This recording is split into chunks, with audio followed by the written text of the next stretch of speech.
So Dr. Toth is assistant professor of French at Ohio State University, New York, affiliated with the Ohio State University Dance Department. Trained in contemporary dance in France, her research intersects lie at the milieu of dance, literature, medical humanities, gender, and migration studies. Her first book, Dans ces pandémies du sida au COVID-19, Dance and Pandemics from AIDS to COVID-19, traces the links between contamination in dance in France and beyond in order to challenge contemporary cultural, political, and artistic metaphors about movement. Her new project, Moving Bodies, Moving Borders, confronts migration and movement with current discourses on purity and identity. In 2015, she co-edited the volume Danse contemporaine et littérature, so contemporary dance and literature in Paris. She's also a choreographer, and her work as a choreographer and as an immigrant woman and a women's rights advocate. She is the founder and artistic director of On Board Hers, BORDER, open parenthesis, HERS, close parenthesis. A dance project based on the testimonies of immigrants that shows how global mobility is part of contemporary national and global history. On Board Hers now welcomes groups in the USA, in Mexico, Germany, and France. This dance project has been supported by different grants, including a Coca-Cola Critical Difference for Women grant and an outreach grant from OSU New York, and received good press coverage from NPR, Columbus Alive, and WOSU, among others. As part of this project, I think it's also important to notice that Dr. Toth gave a TEDx talk in 2019 titled, Yes, She Has an Accent, Why Don't You? And I strongly support all those viewers who are present live today or present in the future to access this TEDx talk on top of obviously listening to her as a wonderful speaker and artist today. So the presentation that Dr. Toth has prepared for us is titled Global Mobility in Times of a Pandemic, a Participative Conference. And I will allow Dr. Toth to take on the central role. All right. Hi, everyone. Can you hear me properly? Are we good? Yeah, yes.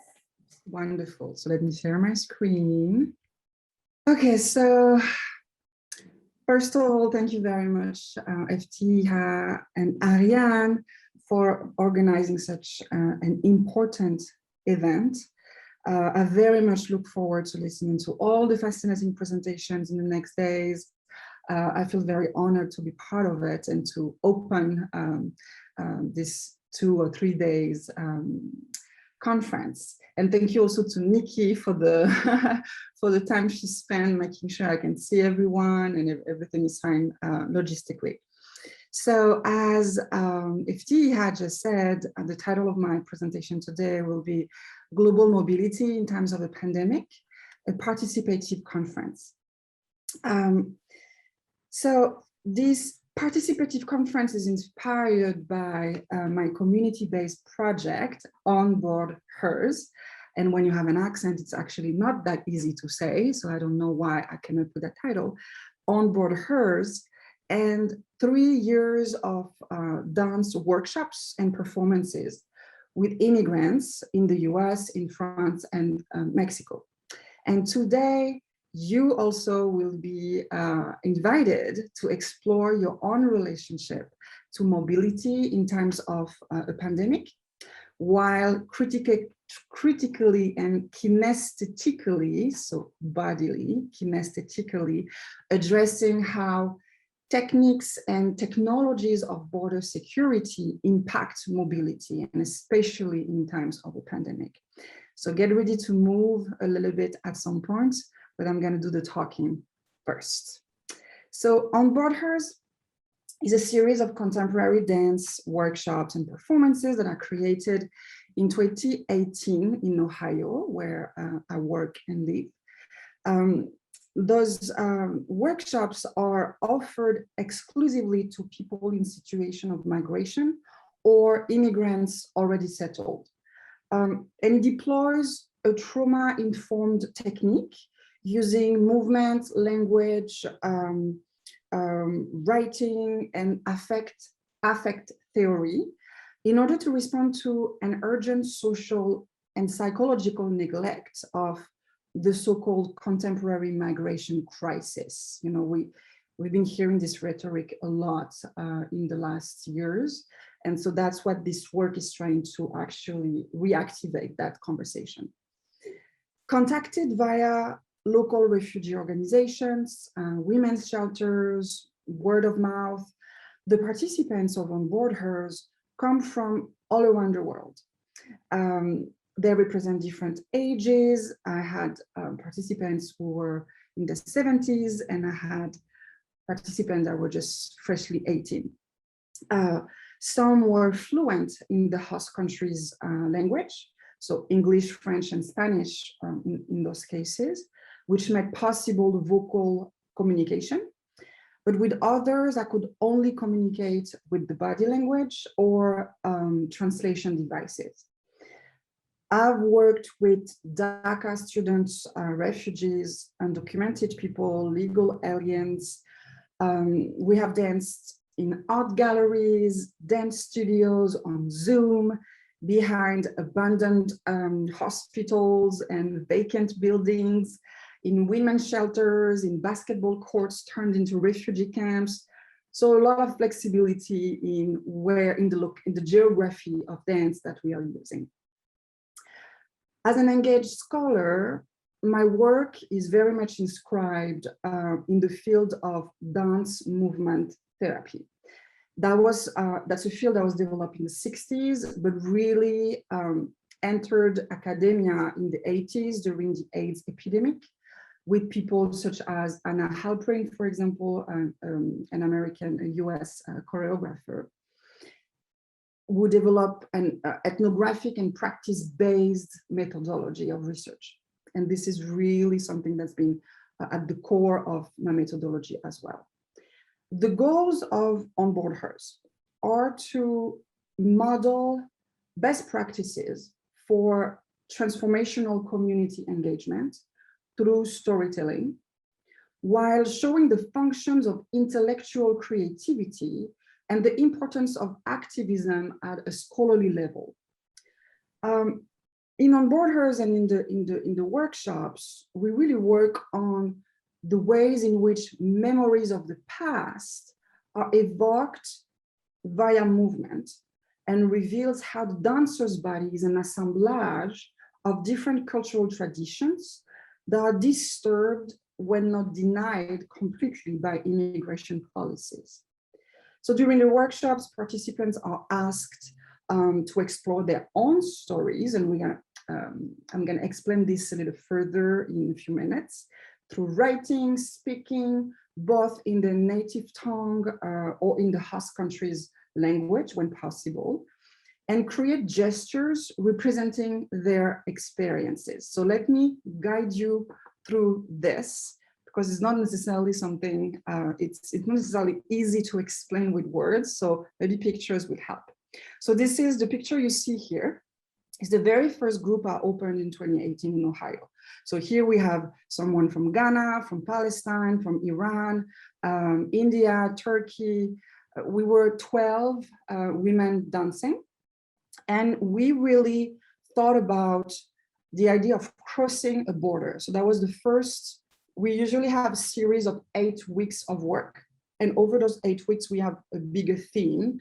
So immigration is obviously the larger theme, but we have like smaller clusters. So the first one was really crossing the border. What type of affect did we develop? What type of movements? What type of emotions do we have when we cross the border? Do we feel threatened? Do we feel anxiety? Do we feel excitement? And depending on where the women are coming from, it's a completely different relationship to border. So we really worked and unpacked that relationship to crossing the border. Then the same group with just some variations, so some left and some new arrived, but it was a similar group in 2019 in Ohio as well. So for over a year, we met twice a month, and we created 2 shows. So it was a series of 8 weeks every time. Here, we really wanted to have a plastic relationship to the border. And it was a time when, you know, the anti-immigration discourse in the US was very heavy. And we were talking a lot about the Trump's wall. We were talking a lot about, you know, the infection. There was really like a medical rhetoric around the idea of being an immigrant, right? Immigrants would infest the US. So all of this rhetoric was very heavy onto the participants, for instance. So we felt the need to actually physically feel that wall, that imaginary wall, because the wall never actually got built, but we were hearing so much about it. So we created 2 walls and we played with them. And here, for example, you see a moment in the choreography where all the women were lifting the wall, and it's a very heavy wall made out of wood. It was, I mean, 4 people cannot really lift it, but 15 people can. And then it changes your relationship to the weight of the discourse itself. Then I went to Mexico to a women's shelter, and I worked with women and their kids. There were migrants, so coming from the southern part of Mexico. They were trying, so it was in Nogales. It's a city that's cut in half. One side is Mexican, one side is the US, and they tried to cross. So we went there a couple of times to do dance therapy with them and the kids. So here you see some of the kids. And then finally in 2020, in January, right before COVID, right before the first lockdown, we had our final presentation, our final performance in Ohio. And then COVID happened. So that changed everything. We had to adapt to new regulations. So as everybody else, we moved to Zoom. As everybody else, contact was prohibited. And it was a big issue for us because most of the technique we're using as a dance technique was contact improvisation. And contact improvisation is a way that's really, that makes accessible the idea of consent, not in a sexual way. So we usually link it to sexual act, but consent in the sense that how much do I want my body to be invaded by imaginary creations of what I'm supposed to look like or behave like. Consent about if I'm pushed away physically or symbolically or emotionally, how do I respond to it? How do I readjust to this? And working on contact improvisation is a very good way in dance therapy to actually activate those new bodily understanding of consent and of trust. So we were not allowed to use this anymore. So we had to rethink entirely how to work. It's a moment as well, during the first lockdown, I trained 2 dancers, 2 young dancers, one from Mexico and one from Germany. And both of them started to lead groups in their countries. So I have like an example of how creative they were with Zoom. So this was in Mexico.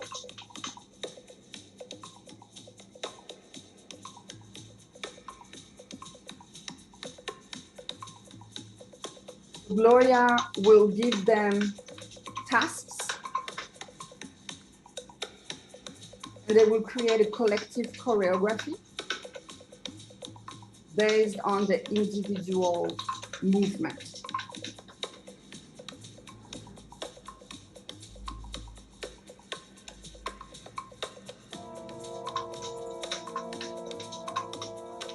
So the question here is really, how do you create contact when you're supposed to distance yourself? How do you create how do you avoid emotional distancing when you're supposed to physically be distant. Okay, so we really work on that back and forth type of tension. So here is just a video of the group in Germany.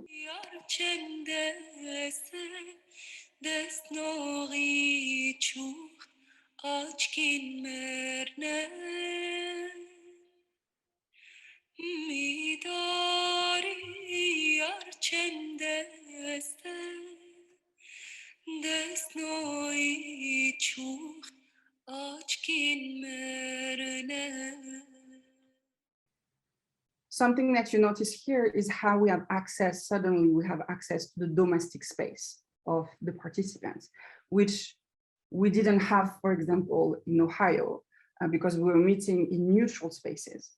So here there's also that level. Yes, we might not have a physical contact, but I am in your bedroom and I see your laundry and I see where you live. So it gives an extra layer of intimacy in a situation that doesn't really strike intimacy, right? The groups I had, I spent 6 months in France in 2021. And the group I was working with, they were all undocumented people. Most of them were refugees. Half of them were coming from a women's shelter that was specializing in domestic violence. So they didn't have a domestic space that they could share. They didn't have access to a good digital tool. They didn't have access to Zoom. So we met in many different places. So that's where we met behind an abandoned hospital near the refugee camp. And here we had the chance at some point to meet inside when the regulation was a little lighter. So we danced mask on, trying to not have any physical contact, using a lot of sanitizers, and we were able to dance inside, so in a dance studio. And I was really able to witness firsthand how the COVID-19 pandemic dramatically impacted the mobility of immigrant populations.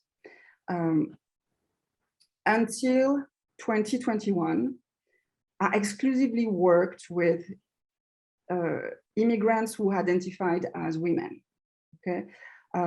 But the refugee organizations that I work with, I collaborated with in France, really convinced me that the pandemic hit the men differently, maybe harder.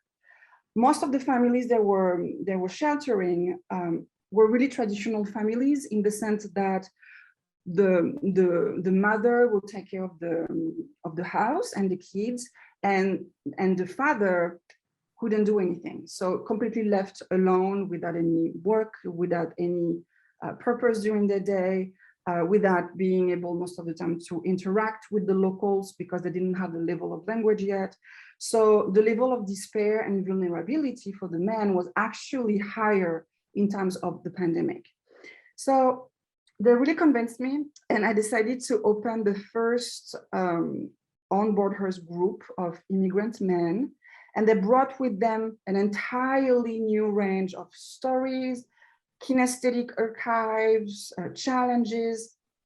And I want to show you a little bit what we did during our workshop. Something that was very interesting is that, once again, I had to change my protocol, change my methodology, and adapt to them, adapt to what tradition of movements they were coming with, the type of strengths they could put in the movement. So a lot of different things. Let me just show you this. So here we have two men from Afghanistan and one from Colombia. 1, 2, 3, 4, ballon. Par terre. Tournez. Et 1, 2, 3, 4. Bras.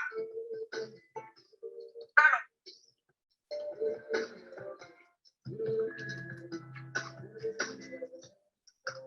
Par terre.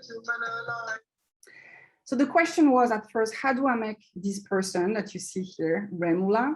I don't know if you can see what I'm showing, but the man on the side of the screen. Remula was a 22-year-old man from Afghanistan when I met him, and he just arrived in France, so he didn't speak French at all, and he spent 1 year walking from Afghanistan to France. So his body is really his tool, right? He has this very athletic relationship to his body.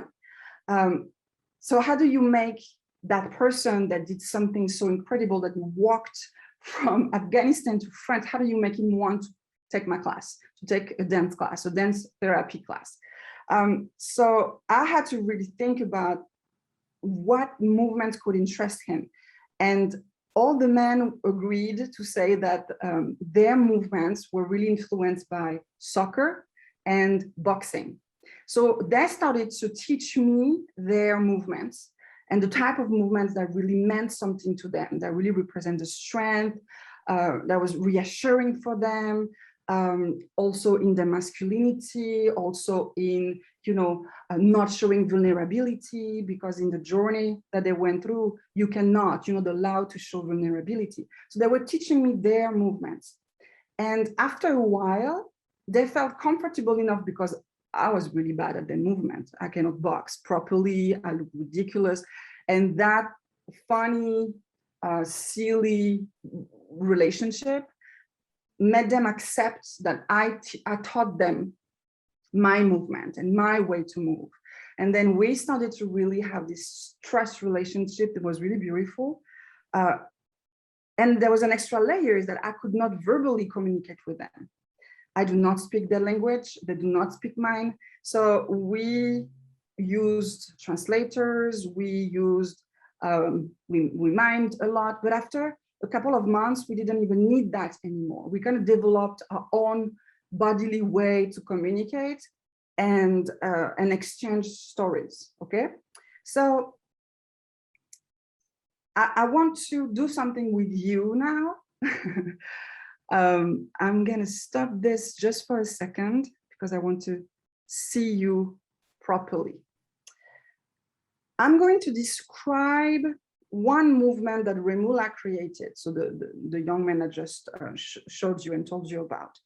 And I want you to try to physically interpret, however you want, what I'm going to describe to you, okay?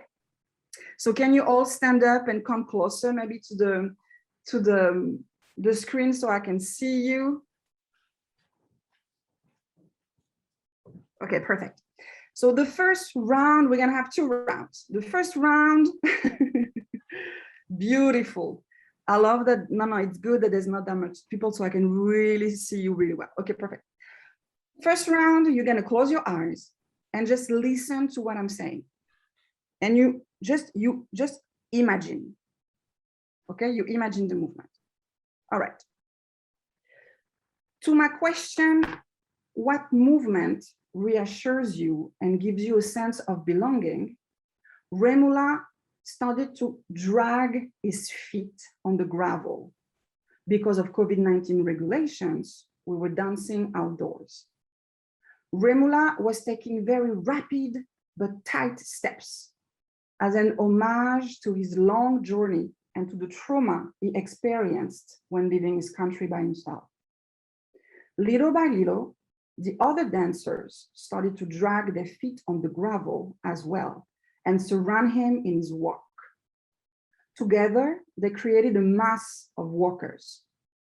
Remula smiled because, as he explained later, this moment reminded him of all the people he met during that year of walking alone. Open your eyes. I'm going to do this again. I'm going to read that again. And now you're going to actually do it. Try to be the closest version that you think it is to the story I'm telling you, okay? And you can move around, you can go wherever you want, okay? All right. To my question, what movement reassures you and gives you a sense of belonging? Remula started to drag his feet on the gravel.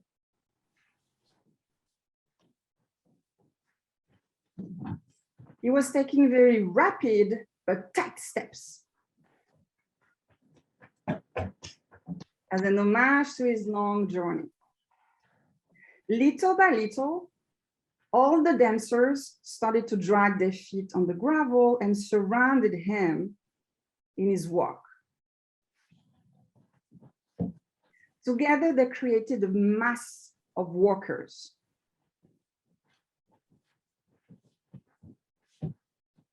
Remula smiled and explained that this moment reminded him of all the people he met during that year of walking alone. Beautiful. Very nice. All right, so let's see. Before we share, we're going to share at some point our impressions and all of that. I just want to show you Remula's version and how we ended up drag our feet, okay? So you see Remula on the side. Okay.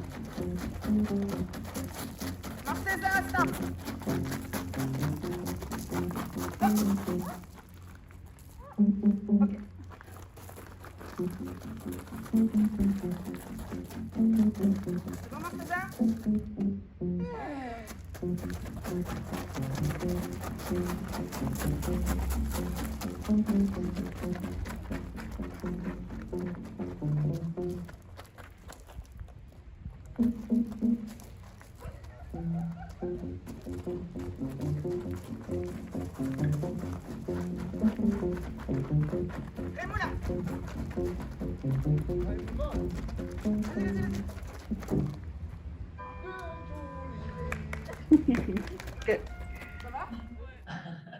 So it was really similar to what you did. You had a really good interpretation of that movement. You need to stand up again and come close to me for a second movement. This time, I'm not going to give you the context before. I'm just going to give you the movement first. And then we'll talk about who made it, why, what's the context. Okay. So you don't close your eyes, you don't listen, we just jump into it. Right hand covers her eyes. Left hand covers her mouth. Right hand's index finger covers her mouth as the left hand comes down. While stretching her right arm, the index finger moves away from her mouth in front of her. She holds her finger in the air as her head turns around, trying to look behind her. Nice. Okay, let's start over. Let's start again. Okay, so we're going to do all together. Good, it's very nice to watch. All right, so right hand covers your eyes. Left hand covers her mouth. Index finger covers your mouth. And left hand comes down. Stretch your arm in front of you and turn your head. Look behind yourself. Nice. Now let's try eyes closed, eyes open, and a little faster. Okay. All right. 5, 6, 7. We're ready for production. Okay. So let's go.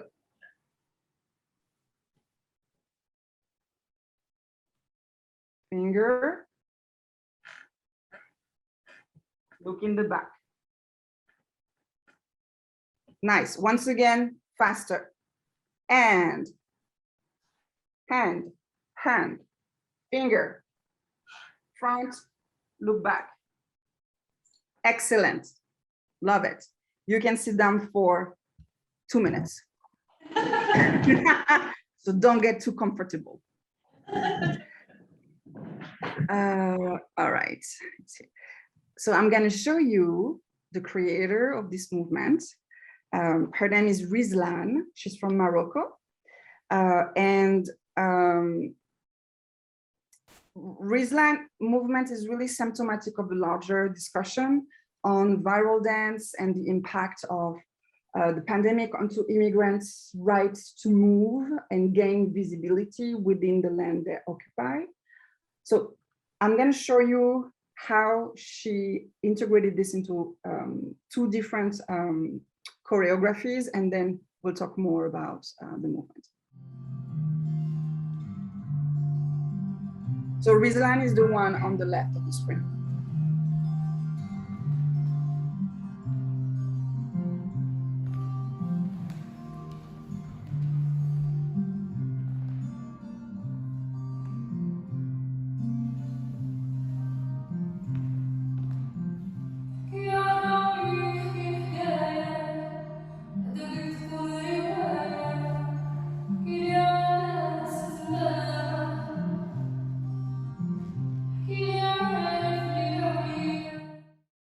The first movement that you recognize, right, this one, and now we're going to go with this one.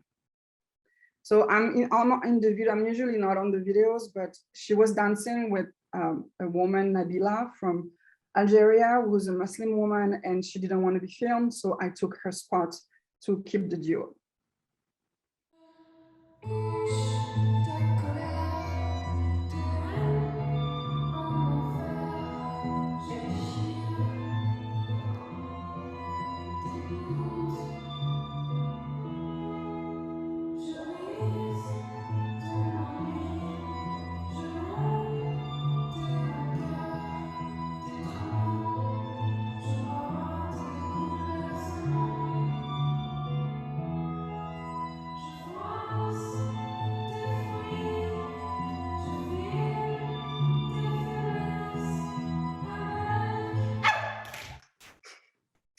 I guess we were happy about that.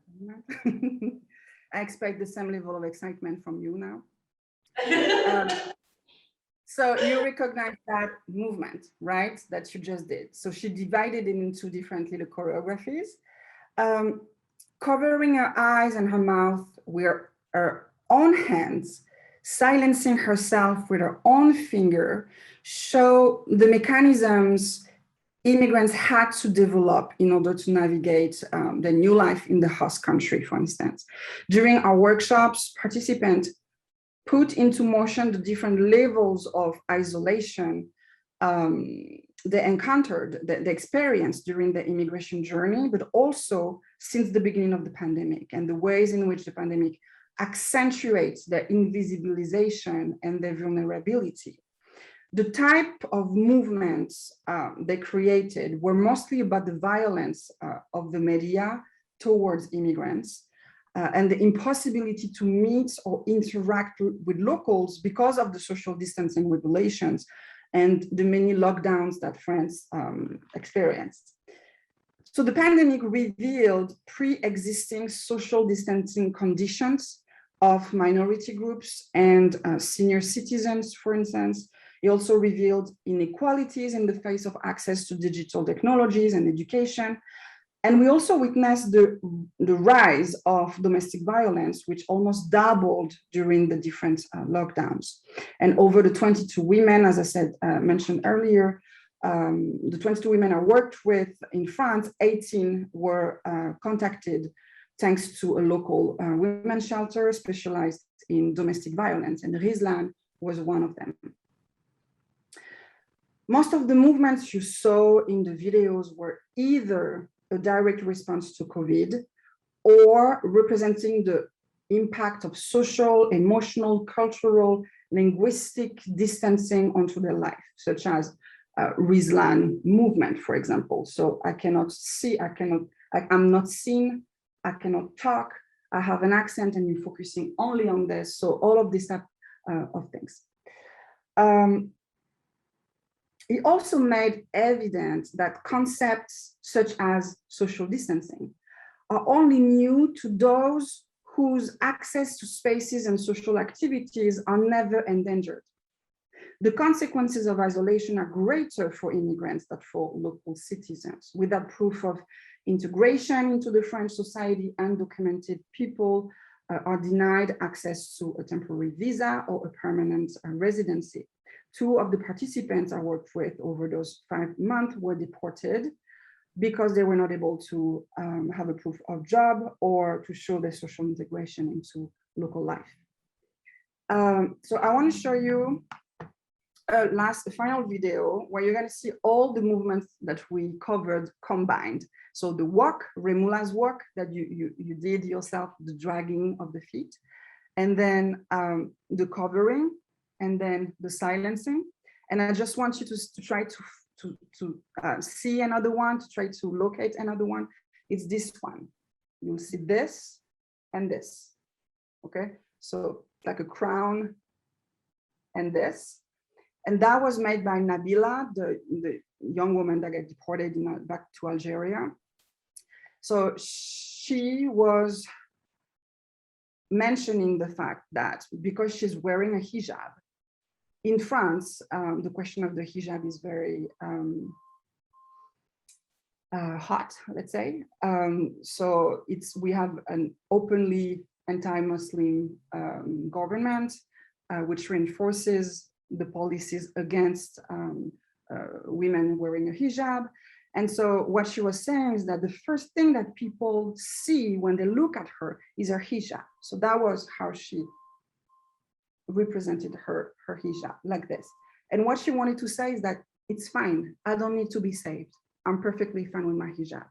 So it was really like, my hijab is my identity. Don't worry about my hijab. Okay, so try to see that movement. Oops. So that was the final performance that we did in France a few months ago. And I want to show you just a short video of the final performance, and you'll see all of those movements. Let's see if you can locate all the movements.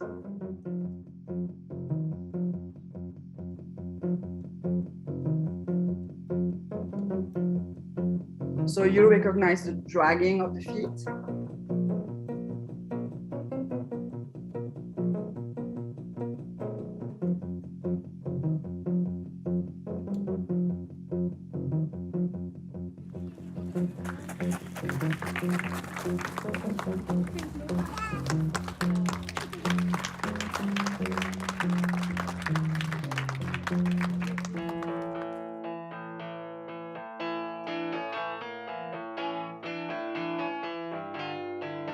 So keep in mind that all the movements were made by them out of their personal stories.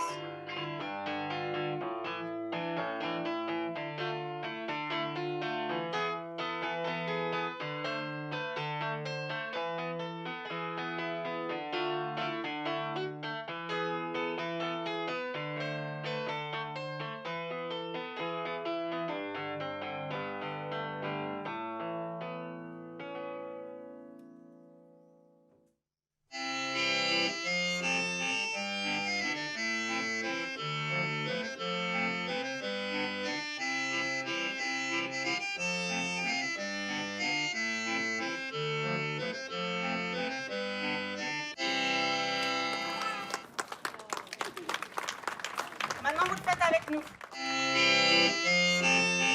So you recognize this, right?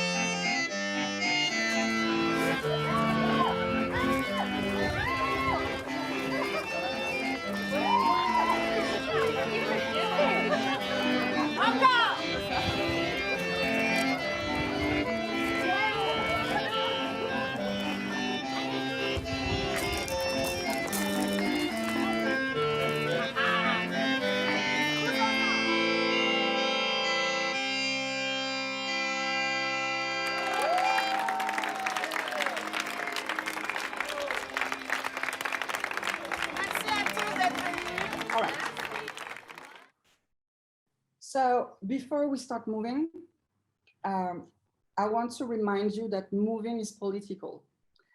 Living in the margin is political, especially for immigrants. Motion is political, and the right to motion is a privilege. And that's something I think we don't remind enough, is that this is not accessible to anyone.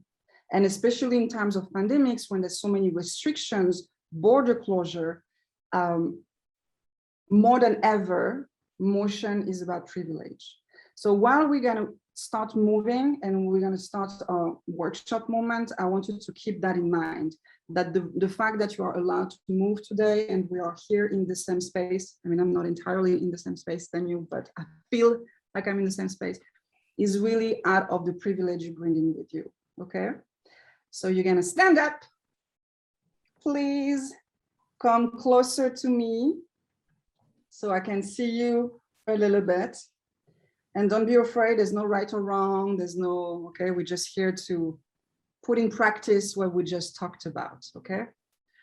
I'm gonna give you a question, exactly like I do usually for the workshops. I'm gonna give you a question and you answer the question physically with your body, and you just do your movement for yourself at first. So you're facing me, you're doing for yourself towards me. So the question is, what movement represents your current relationship to the pandemic? If you could make a movement that really accurately represents where you are right now in this almost 2 years of pandemic, what would be your movement? So you can close your eyes, do it for yourself.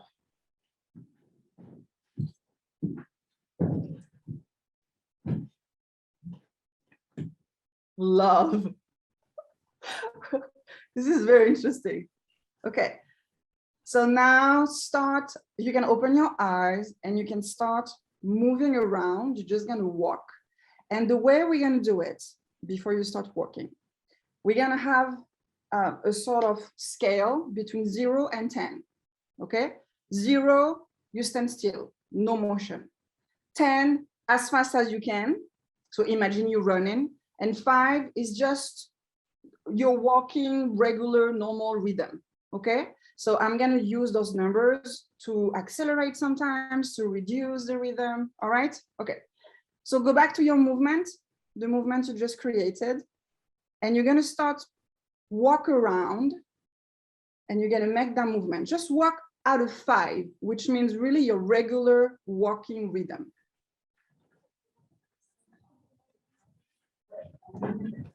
7. So you accelerate. 7, you accelerate. 8.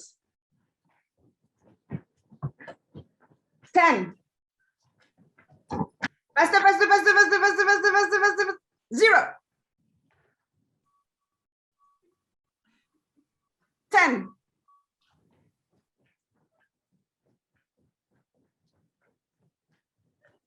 0. Now you don't walk, you stand still, but the movement is at a 10.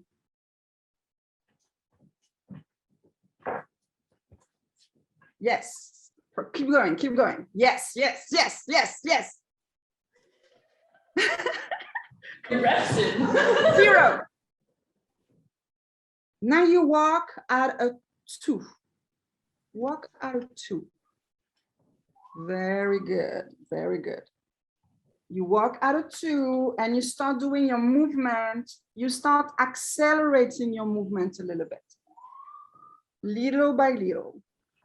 And now you start looking at the people around the room. Make some eye contact. Look at the movements they have. Be curious. Maybe that can, looking at others can modify a little bit your movement.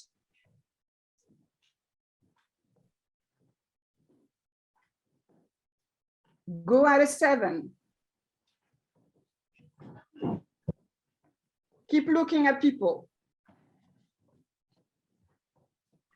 0. From there, you don't move. I'm going to give you a second question. So you're going to have to make a second movement, okay? What movement reassures you and gives you a sense of belonging? Think of a movement that comforts you. And you don't have to stay on the same level with your body. You can also go lower on the ground. You can have a high, okay? So you can play with that as well. So a movement that reassures you, makes you feel comfort. Okay, now that you have it, you all have your movement. All right. You're not gonna move around, but you're gonna explore that movement a little bit for yourself. Change the rhythm, repeat it. Try to see if the repetition changes it or maybe affects it in a way. How do you modify it from one time to another?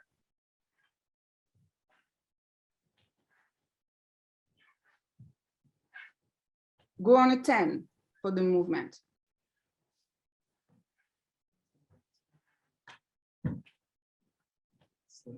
Faster.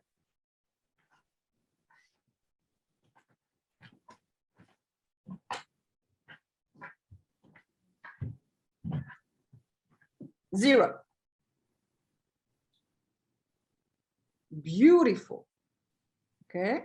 Now for yourself, you're going to combine those two movements that you created. How do you go from the first one to the second one?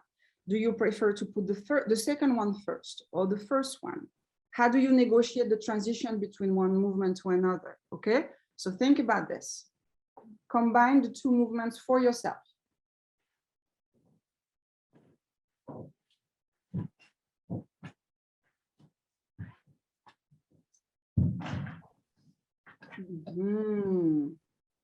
If you want, if that helps you to move around and that's part of your little choreography, move around. If you want to stand still, yes, it's beautiful. Excellent. Okay, now that you have your little choreography, I can see that all of you have something. You're going to find a partner, you pick whoever you want. You're going to face one another. If you are three, it doesn't matter. 3 is perfect, okay? So 2 and 3. And you're going to teach each other's, or since we're just 5, let's come closer to me. Do a semicircle, okay? And we're going to teach one another the movement, okay? So FTR, start by doing your 2 movements once. We just look at her, and then the second round, and then you do it a second time, and we all do the same thing with her, okay? Okay, go.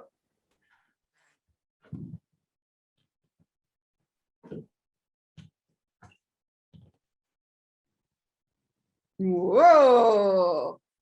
Okay, everybody does the same thing. Nice.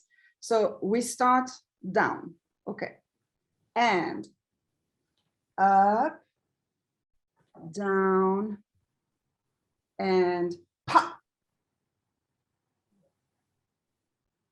Beautiful. From here, Ariane, find a way to make your 2 movements.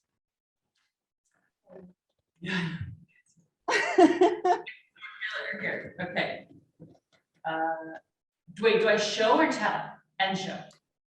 First you show, and then they'll follow you. So I don't use my words. Okay. No, yeah.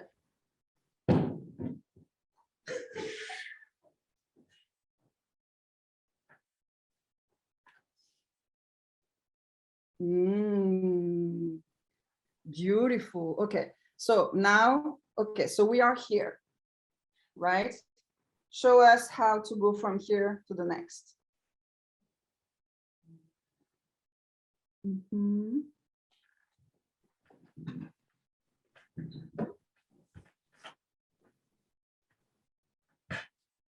Beautiful.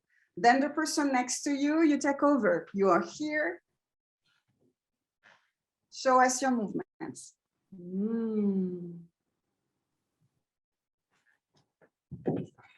Oh, that's fantastic. Okay, perfect. Let's do it again. From here. And beautiful. From here, next one, Nikki.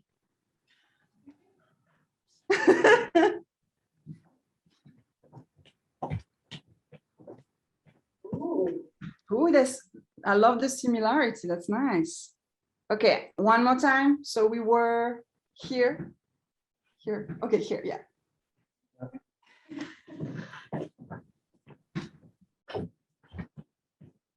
Nice. Last one.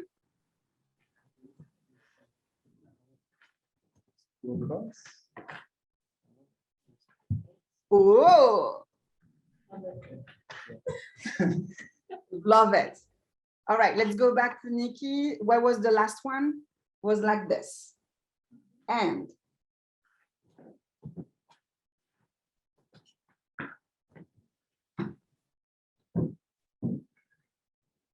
wow. Okay, let's start over. Okay, we start and we try to remember the combination. Okay, yeah.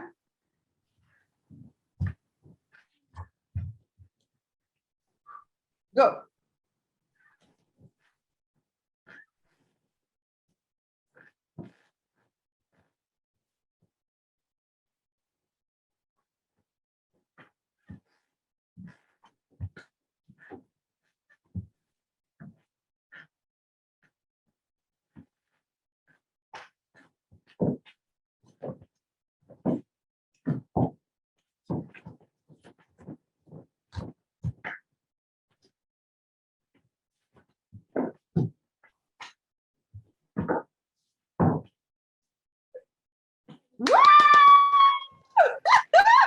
That's good. That's really nice. Okay. So can we take a second to explain those movements to one another? And then we'll do that choreography again, but we're going to explore in different situations. Okay. So let's just take a moment. Maybe if you want to come a little closer to me so I can hear you properly. And you can tell me about like one of your movements, for example. So FTR, do you want to start? Sure, thank you. So mine was on the floor, crouched over, because I've been doing a lot of yoga during the pandemic. Good. It's a very reassuring position for me because it's a fetal position, but at the same time, it's one where I don't have to look at anyone else. And I feel like during the pandemic, there's been so much screen time that not having to be visually stimulated is actually very reassuring. Beautiful. Thank you for sharing that. Ariane. I'm going to try. So we only share one, right? One. Whatever, or both if you want. Yeah. Right now, it's been a lot of this, which is like trying to reconcile with masks or no masks, but also like I feel like my own health anxiety, like thinking constantly about what is going on, you know, like every tickle is like it's COVID, you know, like so I kind of encompass both of those things for me. Beautiful, thank you. Well, my interpretation of the pandemic is quite similar to Ariane. So I hug myself because that gives me comfort in anxiety and the period of isolation. So it also is closed. I'm not in contact with anyone, and I don't want to be in contact with anyone. Interesting. Thank you, Nikki. So mine was running. Running was my sanity. I'd run away from the madness at home. It was freedom and it was peace. There was no one around. So you felt quite privileged actually to go to places that you could normally not be at. So Definitely. Wow. Interesting, because when I saw your movement, I didn't think about this necessarily. I didn't think about running away. So I think it's very interesting that we have the explanation. Thank you. And last one? So typing, because I really tried to not pay attention to the news when it started, and I was just kind of like, I will do what I can do, and what I can do is sit at my desk. So I worked a lot. And then the second movement is rock climbing, which was the sort of main thing I missed under lockdown, and the first thing I went back to. That particular movement is very assuring to me because it's a side pull. So your weight shifts when you do it, and you move from an unstable to a stable position. Wow. So now that we know we have some sort of explanation of those movements, let's try to do it again, but really try to digest the stories of everyone, because that's the goal also, is just transforming an individual story into a collective memory and trying to really understand that, you know, we navigate this space and we navigate this time all together, but from very different perspectives, very different possibilities, very different access. So let's try to really, whenever, if you need to take more time to do one movement because you're really feeling the rock that you're really climbing right now, for example, take your time, take more time, stretch the movement. It's perfectly fine. If you want to run and then you go right away to something else because you're like, okay, I run away, it's enough, okay, or put more intention in this one and then take really more time here. Just try to refine a little bit each movement and make it yours. Even if it's not your story, it's becoming part of your body, okay? So just for the memory, let's start over very quickly. We don't have to go up and down, but just we kind of like just to remember. And then we're gonna move around. Okay, let's go. So down, bam, okay, down, up, and front, and silent, the mask, beam, and up. Okay, wonderful. And cuddle, wonderful, and then run away. And then tick. Type, climbing. All right, perfect. So we have all of them, right? So now you're gonna do them. And now I feel like we know each other. So we're comfortable enough. We know the stories, we know the body, we know what we're capable of doing. So you can also feel the rhythm of someone and want to imitate that person. It's completely fine, okay? If you see, for example, Ariane, you see that Nikki, she's spending more time on something and you're like, wow, that's very interesting. Let me spend time with her doing this. Okay, so let's try to interact a little bit more with one another. All right, okay. So let's start the first one at a normal pace and then you more free to find your own rhythm. Okay, go down. And maybe let's not start in semicircle. Maybe you can face another, just find your spot. Yes. No, we're still in a circle. You can still face me. It's perfect, okay? Okay. Hey. And go.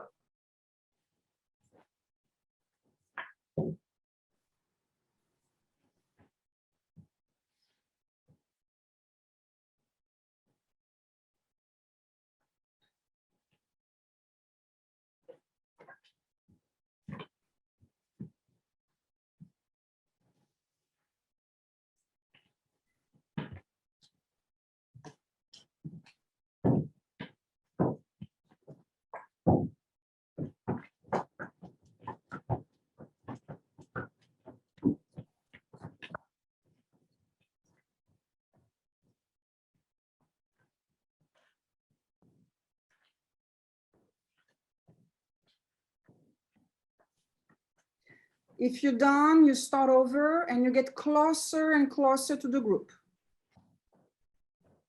Get closer to one another and you start over.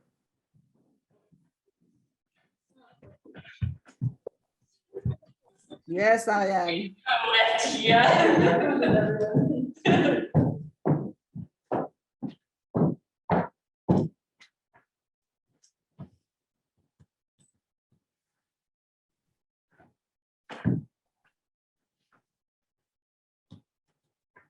Beautiful. Keep going. It's beautiful.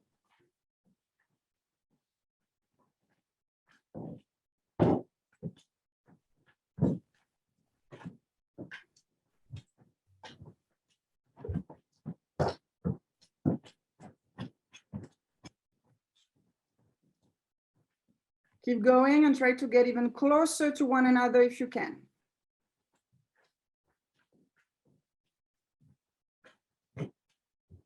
How does that change your movement? Okay, and then you start over.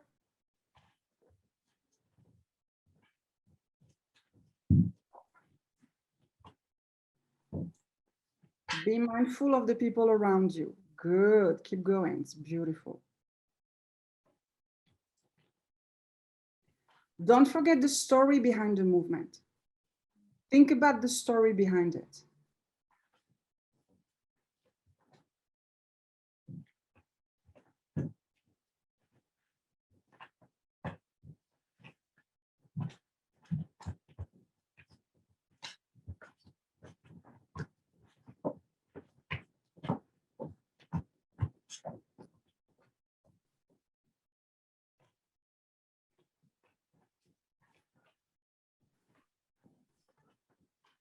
Nice. The next one, you keep going, you do the last round, and I want you to close your eyes. So you can not, and you don't, not, you stay close. Don't go away. I saw you, Ariane. All right, close your eyes. So you might need to go a bit slower, but it's fine.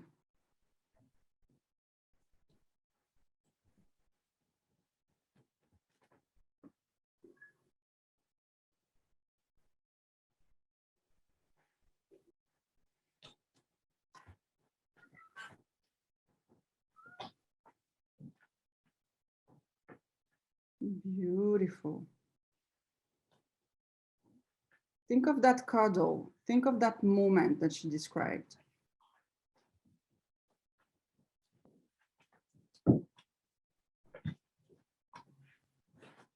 Think of that runaway. Think of it.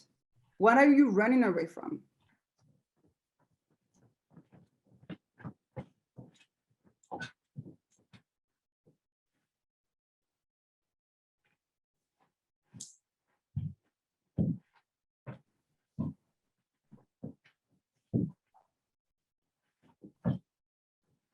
And when you're done, you just stay still where you are. And you open your eyes and realize where you are. Beautiful. That was so nice to watch. Oh, good. I recorded it, so Oh. yes. So I'll send it to you. All right. Can you give me some feedback about this? Like how did you feel about doing it? What was the challenge? Was it harder to come up with the movement or to make, represent a movement that was not yours? Was it hard to identify to the story, for example, or to think about the story while you were doing your movement? How did you go from doing your two own movement to the collective dance? Some feedback. Sure. Okay. You hear me? Mhm. Yeah. So I felt a bit strange sharing something very personal because, well, the hug movement feels very personal to me, especially in a period of isolation and anxiety. And but at the same time, when I saw people sharing my movement, it felt comforting. And when I shared other people's movements, I also felt more connected to them in a way that words cannot describe, if you will. It's like I embodied their own story. And I felt the same with the man from Afghanistan, that exercise. I actually felt very estranged, but and actually sad, if I can use this word. Of course. Yeah, because it's like I got a glimpse of what his experience was while being on the move. Of course, it cannot even, it's not even close, but it's an emotional level, I think. Beautiful. Yeah, thank you for saying that. And that's the whole point of, I'm sure you noticed at the end of the performance that I showed you that we included the audience, right? So the audience, we showed the movement to the audience and they had to go with us. And I don't know if you noticed Remula's smile on his face. He was so proud to, to see those locals, and he never has access to them usually, imitating his story and imitating his movement, and he was in charge of the movement. So I think you really got the idea of the work here. Yeah, thank you so much. Yeah, I felt sad when we were dragging our feet, because you do embody that person really for the moment that you're doing it. But actually, when we were doing this exercise, initially you feel a bit, maybe I'm socially awkward. Well, I do. But actually, you become more relaxed with the group, and actually with the eyes closed, I felt really comfortable. I thought I would feel sort of uncomfortable and a bit wobbly almost, but actually I felt really, you could feel warmth. I had no idea where anyone was, but I knew that you weren't far away. Yeah, I found it quite moving.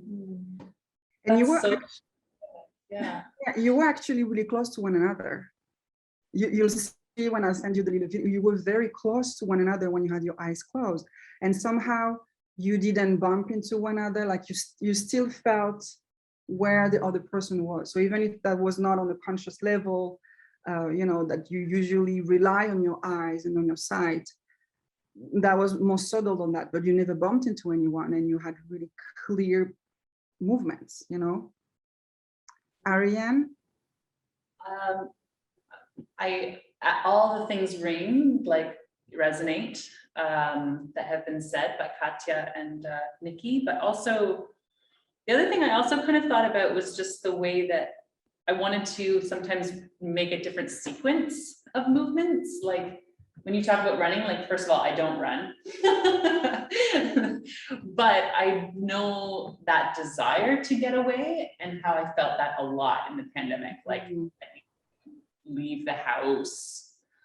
Yeah, and I just like, so I was, but also like get away from me, or that's how I interpreted your movement, get away from me, so yeah, I think that was one of the things that would have been interesting to explore, like whether there was different sequences that would make more sense to each of us, because maybe that would also be a part of a collective story. I don't know. Yes. I thought it flowed actually really nicely, apart from my running, which was sort of jarred in the middle of it. It was great, actually. I thought it all sort of quite naturally flowed off, because we've all been through the same thing, albeit our own different versions of it. Yeah. And you did it naturally, Ariane. You did it anyway. At some point, you were stretching your legs instead of being, in a fetal position. I mean, I feel like this is a natural transformation of each story. You cannot interpret a story faithfully, or you did not experience that story. So you have to make it yours. And it is completely part of the process when we have more time than 20 minutes.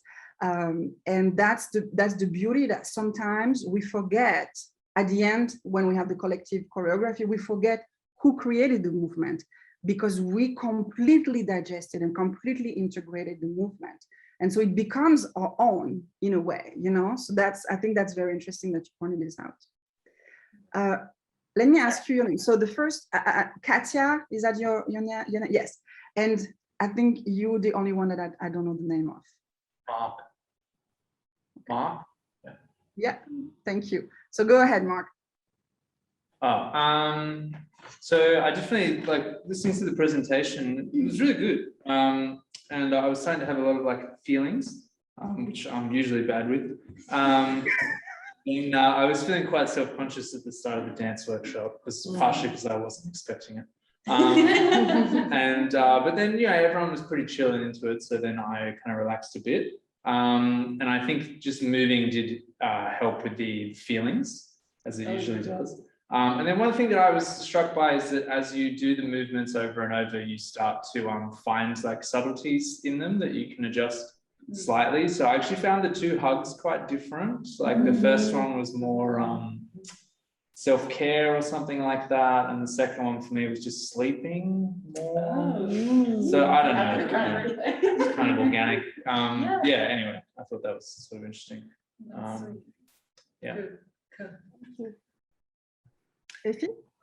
Yes. Well, what I found really interesting in the process was how I was internally imagining other people while I was doing the movements. So for instance, I was expecting that for each movement, I would sort of internally imagine that person, but have the relationship between the movement and the person always be the same. I see. But in fact, what was happening is that there was sort of like a mixing. For instance, when we were doing Mark's rock climbing movement, I started thinking about, so what was the participant's name from Afghanistan? Remula.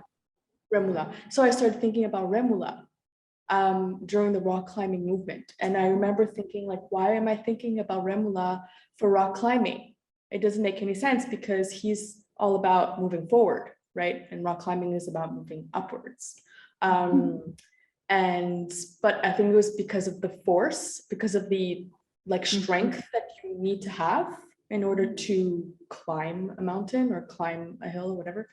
And so that's what I thought. I was like, wow, it really requires so much physical strength, but also just like this like supernatural power in order to move. And yeah, and then everything was mixed up in my mind. I couldn't tell who was the one that created it and then how I was moving towards other people. Wonderful. Well, thank you so much for playing the game and doing this with me today. I don't know how long we have for questions, but I'm happy to take any questions you had. But yeah, thank you so much for listening to me and moving with me today. Thank you so much. Thank you for this gift. Thank you so much, Lucille. Thank you. Thank you. Thank you all. Thank you so much. Sharing your knowledge and your practice. Thank you. Thank you.